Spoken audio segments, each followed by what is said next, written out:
अस्सलाम वालेकुम दोस्तों। पाकिस्तान में अदल का निज़ाम कैसे काम करता है, अगर ये किसी को इंसाफ देना चाहे तो इंसाफ कैसे देता है, अगर इंसाफ ना देना चाहे तो इसके पास कैसे कैसे बहाने और कैसे कैसे कानून में रास्ते निकालने का तरीक़ेकार इसको आता है। इसको समझाने के लिए मैं आपको एक किस्सा सुनाता हूँ।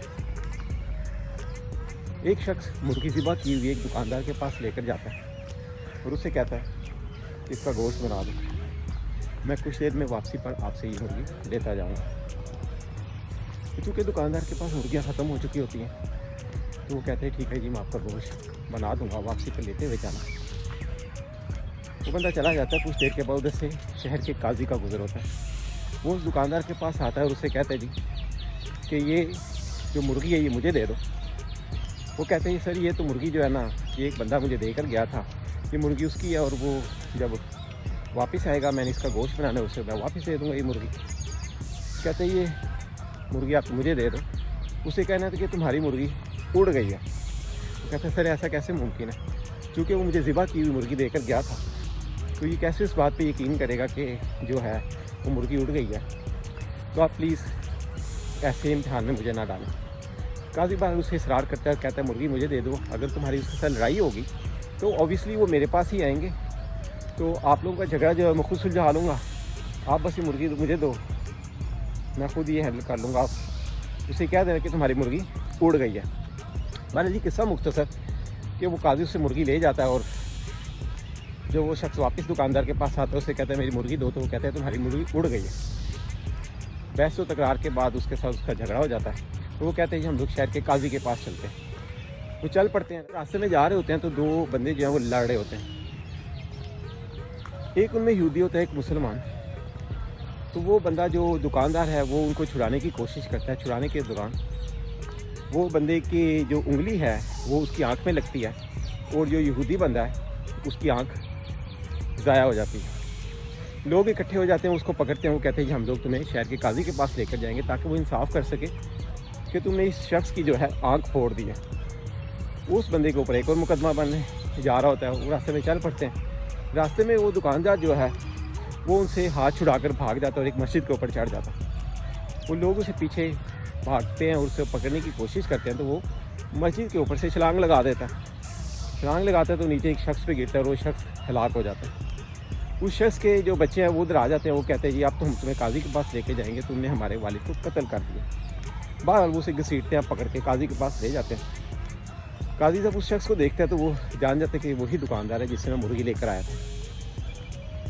काजी उसे जब सुनता है तो उसे पता चलता है इसके ऊपर दो और केसेस बनने जा रहे हैं कि इस बंदे ने एक बंदे को कत्ल भी कर दिया और एक बंदे की आंख भी फोड़ दी है। बहरहाल वो कहते हैं जी क्या हुआ। पहला शख्स वो कहता है जी इस दुकानदार ने मेरी मुर्गी, मैं इसको देकर गया था गोश्त बनाने के लिए और इसने कहा कि तुम्हारी मुर्गी जो है वो उड़ गई है, जबकि मैं इसको मुर्गी ज़िबा की हुई देकर गया था। और ये कहते हैं जी आपकी मुर्गी उड़ गई है।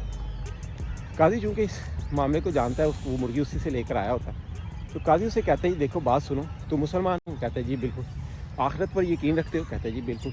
क्या तुम जानते हो कि अल्लाह ताला मरी हुई चीज़ों को ज़िंदा कर सकता है? कहते हैं जी बिल्कुल। तो कहते फिर इसमें दूसरी बात क्या हो, मरी हुई मुर्गी थी, ज़िबा की हुई मुर्गी थी, तो क्या तुम इस पर यकीन नहीं कि अल्लाह ताला की कुदरत जो है उस चीज़ को ज़िंदा भी कर सकती है जो मुर्दा हो? कहते हैं जी अच्छा। बार वो दुकानदार जो है वो बच जाता है इस केस में और वो शख्स खामोश हो जाता है। कहता है ठीक है जी मैं इस चीज़ पर कहते हैं यकीन नहीं करोगे तो तुम मुसलमान नहीं हो। तो ठीक है जी। अब दूसरे बंदे का केस आता है। वो बंदा यहूदी होता है। वो कहते हैं जी इस बंदे ने मेरी आंख फोड़ दी है उंगली मार के लड़ाई के दौरान। वो से कहता है अच्छा बात यह है कि जी मुसलमानों के लिए किसी गैर मुस्लिम की जो दियत है वो आधी है, तो चूँकि इस बंदे ने तुम्हारी एक आंख फोड़ी है, इसके बदले में तुम इसकी एक आधी आंख तो फोड़ नहीं सकते, इसलिए ये शख्स पहले तुम्हारी दूसरी आंख भी फोड़ेगा, उसके बाद तुम इसकी एक आंख फोड़ देना तो हिसाब बराबर हो जाएगा। वो शख्स कहते हैं जी पहले मेरी आंख फोड़ चुका है ये बंदा, एक आंख तो मेरी ज़ाया हो गई है, दूसरी आंख भी ये फोड़ देगा तो क्या फ़ायदा। वो कहता है जी मैं इससे विड्रॉ होता हूँ इस केस से, मैंने ये केस नहीं लड़ना। तीसरा केस आ जाते हैं। वो दो बच्चे जो है वो कहते हैं जी इसने छलांग लगाकर छत से हमारे वालिद के ऊपर गिरा, हमारे वालिद की डेथ हो गई, हमने इसका बदला इससे लेना है, इसको सज़ा मिलनी चाहिए, मौत का बदला मौत। काजी कहता है जी बात सुनो, ठीक है बिल्कुल ऐसे ही है, जिस बंदे ने जो किया उसको उसकी सज़ा मिलनी चाहिए। आप ऐसा करो, उस मस्जिद पे जाओ, आप दोनों भाइयों में से कोई भी एक, वो ये शख्स नीचे खड़ा हो जाएगा और आपने ऊपर से छलांग लगानी है इस शख्स के ऊपर, ठीक है, और आप इससे बदला ले लें। वो कहते हैं सर ऐसा कैसे हो सकता है काजी साहब, अगर ये बंदा 1-2 इंच इधर उधर हो गया तो हम नीचे गिर के मर जाएंगे। तो कहते हैं जी आपके बाप को भी ऐसा ही चाहिए था, वो 1-2 इंच इधर उधर हो जाता तो बच जाता, ये बंदा मर जाता। वो कहते हैं जी काजी साहब हम क्या कर सकते हैं, अब चले जी हम भी इस केस से विड्रॉ होते हैं।